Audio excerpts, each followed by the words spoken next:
My online boyfriend is an adorable, clingy younger pup. He has an incredibly sensual voice and a six-pack. All day long, he calls me princess this and princess that. He sends cute selfies and acts all sweet, completely melting my heart. After the new year, my best friend Lindsay dragged me to a dinner for wealthy families. I'm not going, I'd protested, scrolling through yet another adorable voice message from Johnny.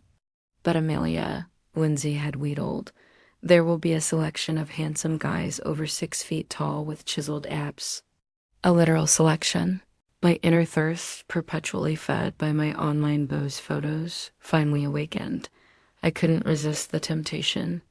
Lindsay didn't lie. The room was full of good-looking guys.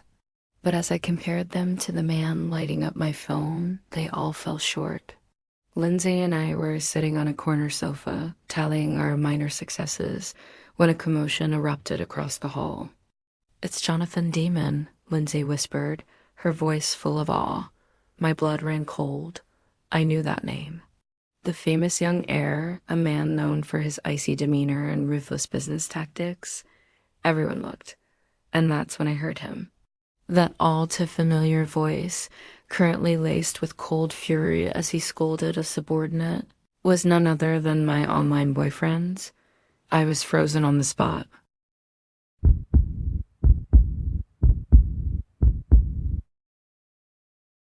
My mind raced back to the voice message she'd sent me just last night, whining and calling me princess.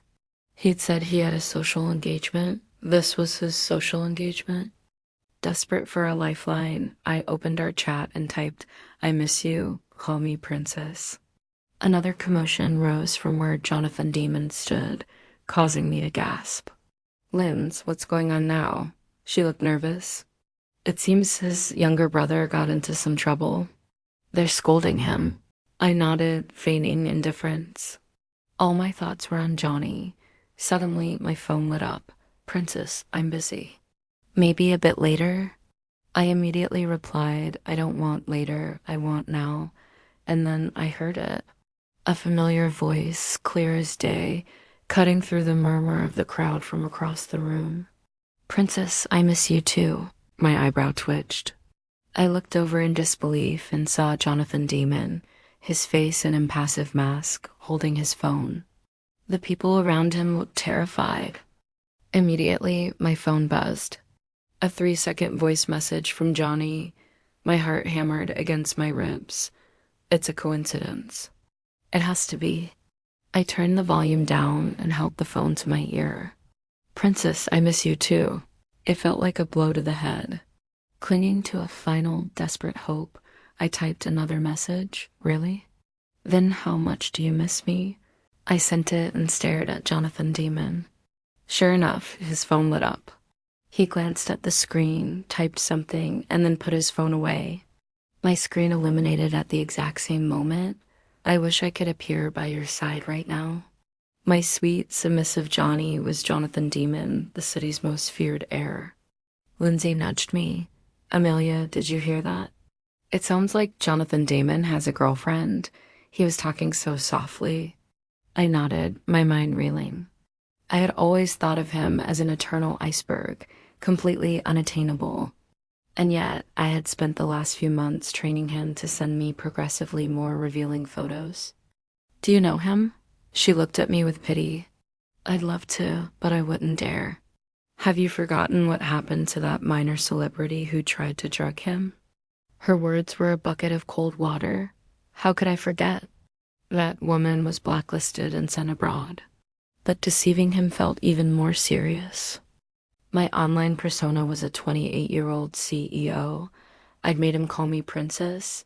I'd pestered him for photos.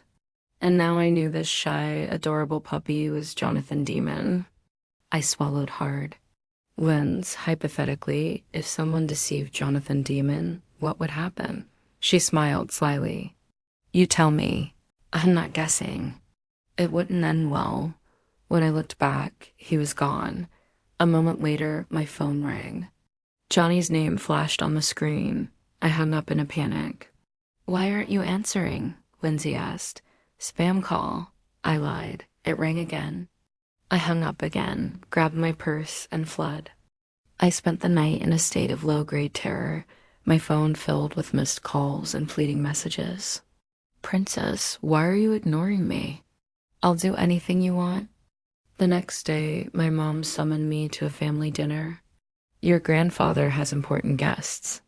You must come. I arrived with a sense of dread, which immediately spiked when I saw the important guests. It was the Demon family. Mr. Demon Sr., upon seeing me, beamed. Amelia, do you remember me? I held you when you were little. I forced a polite smile. I remember, Mr. Demon. I glanced at Johnny, who was sitting silently, focused on his phone. Noticing my gaze, Mr. Demon Sr. said, Jonathan, keep Amelia company for a while. I waved my hands. No need. I'll just go see what Mom is doing. I turned to flee and promptly dropped my phone. It skidded across the floor, landing right at Johnny's feet. The moment he picked it up, the screen lit up. My lock screen was a photo of his abs. I snatched it back. I'm going to find my mom, I squeaked and ran. Wait, he called. I froze. I want to see your phone. I covered my pocket. I don't think that's a good idea. Everybody noticed the commotion. What's going on? Mr. Demon Sr. asked. I spoke up quickly. A phone is personal. I don't think it's appropriate to show it. Johnny smiled slightly. I just thought Amelia's wallpaper looked familiar. My grandpa, ever the traditionalist, frowned. Amelia, don't be disobedient. Show him. Trapped, I was gently pushed onto the sofa by Johnny. He was disarmingly handsome up close. While I was distracted, his hand slipped into my pocket and retrieved my phone. Do you know this person? He asked, showing me my own chat history with him. My heart stopped. I don't know her. A university classmate sent it. She's a fan of that actor. He nodded. Ah, you're a university classmate. He then took out his own phone. Let's exchange contacts. I had no choice. Using a secondary fake account, I added him. It was the only way to escape. Later, I met a distraught Lindsay for advice. What if someone you care about lied to you? I asked vaguely. About what? Money? Feelings? All of the above, I mumbled. Her eyes widened. If I met someone like that, I'd make them pay. I'd ruin them. Any hope I had evaporated. Jonathan Daemon would never forgive the deception. To secure my future, I had to end it. I sent a final message. You're too immature. We're not compatible. I like older men. Please don't contact me again. Before he could respond, I blocked him. For weeks, I returned to my normal life, aching every time I saw something funny and couldn't share it with him. He occasionally messaged my secondary account asking about my senior, but I always brushed him off. The fragile peace shattered when my grandfather rushed me to the hospital. There had been an accident. Mr. Demon Sr. was fine, but Johnny, who was driving, was injured. Amelia, Mr. Demon Sr. said, his face full of worry. Jonathan has no one here with him. Could you bring him this fruit? He's been so distracted since his breakup. Guilt washed over me. His breakup? I softened. Fine, I'll go. I found him sitting on a hospital bed, looking at his phone. I spent the afternoon on edge. He was quiet, then pointed to my bracelet, a gift I'd once gleefully shown off to Johnny. That's pretty, he said. Thanks, I said, forcing calm. A friend gave it to me. He just nodded, and I breathed a sigh of relief. Later, Mr. Demon Sr. called. Thank you, Amelia. He finally ate. He said he loves your company. Could you look after him again tomorrow? I was trapped. The next day, I brought him food, accidentally making all his favorite dishes. He smiled that inscrutable smile. Thank you. I love it. The day after, I intentionally made things he hated. He ate every bite of the despised celery and said the same thing. Thank you. I love it. A chill ran down my spine. He knew. He had to be toying with me, waiting for the right moment to strike. At a banquet soon after, Johnny cornered Lindsay and me.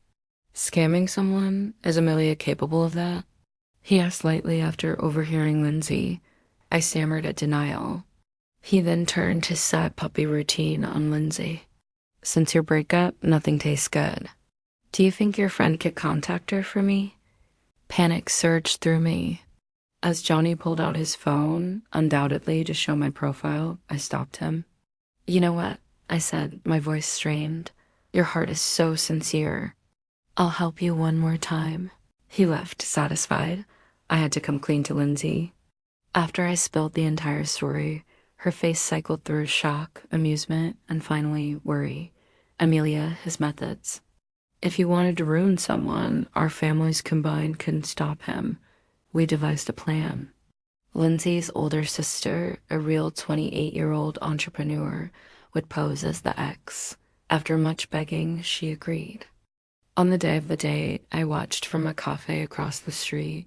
They seemed to be getting along wonderfully. A sour, painful feeling filled my chest. I had made this bed, and now I had to lie in it. Fine, sister, I said when they returned. I leave him to you. Lindsay looked at me with pity. Her sister was thrilled. But just then, a voice spoke behind me. Who are you handing me over to, Princess? I turned, my blood running cold. Johnny stood there, his expression unreadable. He finally spoke. Aren't you going to give me an explanation? I shot to my feet. I'm sorry. I didn't mean to deceive you. I didn't know it was you. I only pretended to be a CEO because I thought no one would like a university student. I was babbling on the verge of tears. He seemed surprised by my outburst. He stood and walked over, gently stroking my hair. Do I seem that terrifying? I looked up. He was so handsome. He met all my standards. You won't take revenge? Send me to the desert? Revenge for what? He asked, genuinely confused. For everything. The lies, the photos, and that actress. He laughed. I keep to myself. That's why there are no rumors. That actress was sent by a competitor to steal secrets. I don't take betrayal lightly, but what you did wasn't betrayal. I was speechless. Then why me? He actually blushed. I don't have much experience. I just know I like you. A lot, I whispered, stunned. So you're not angry? He smiled. Amelia, I recognized you from the beginning. Your grandfather showed me your profile weeks ago. My brain short-circuited. There was no identity reveal. He knew all along. Then, when I asked you to call me Princess, because you liked it, he said, his gaze intense. I don't have much experience. I just know how to make you happy. Because you like it, I'm willing to do it. The final piece fell into place. Then why were you so charming with my sister? We were discussing a business proposal. It would have been impolite not to be civil. I thought you wanted me to like a CEO. He looked at me, his expression turning completely serious. Whether you're a 28-year-old CEO or a university student, the person I've been talking to is you. It's you I like. So, can we be together? Properly? I could only nod, my heart soaring. Later, I confessed everything to bemused Lindsay and her sister, who was only mildly disappointed to lose her resource. My grandfather, when I told him, just grumbled. That darn kid actually succeeded. Now, I watched Johnny across the room, all business in his gold-rimmed glasses during a video call. He's the city's formidable heir, but he's still my pup. I walk over and settle into his lap. I lift his chin with my finger, just like I used to do through a screen. Call me Princess, I command. He looks at me, the powerful young master, and the tips of his ears turn pink. The voice I adore so much is warm and obedient. You're my favorite princess. If this story stirred your heart, don't forget to like, subscribe, and hit the bell so you never miss a dose of love dopamine. I'll keep bringing you more tales of passion, heartbreak, and redemption crafted for the ones who still believe in love. And if you stayed until the very end, thank you. You're the kind of soul who believes in love, even when it hurts. Love harder, dream deeper, until the next heartbeat.